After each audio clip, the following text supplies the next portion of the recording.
When I was in Kenya leading the EU election observation mission, people would often ask whether we were holding Kenya or Africa to lower standards of democracy.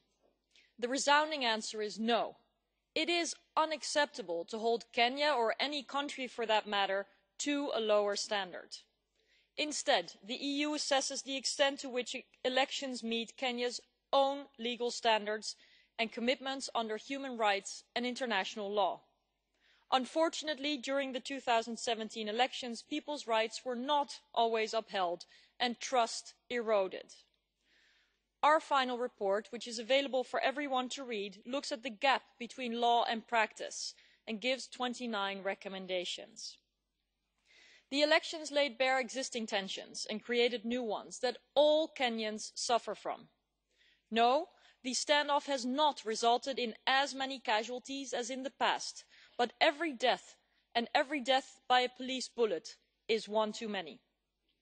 Some Kenyans complained that the world only has attention for the country when tensions escalate into violence, and I believe the EU should be smarter and engage Kenya on core topics that benefit all Kenyans: strengthening the rule of law and good governance, supporting civil society and respect for human rights, fighting corruption and overcoming ethnic tensions.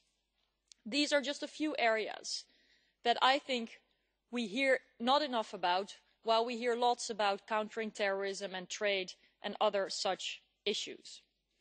Anyone who has followed the discussions on Kenya knows that over the past week, strong words have been used against me. These statements have been revealing, but I hope mudslinging will not distract from the substantial discussion on our recommendations on electoral reform and on the joint way forward for Kenyans.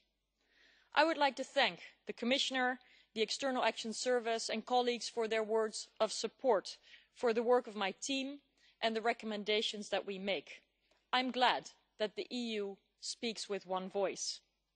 I call on Kenya's political leaders from both sides to show constructive leadership and rebuild trust. Integrity should be baked into the electoral system, regardless of who's in charge, and the independence of institutions such as the judiciary should clearly be respected by all.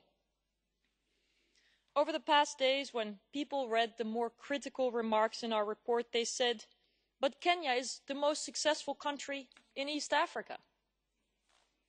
Yet, just because things could be worse, it doesn't mean that they're good or good enough.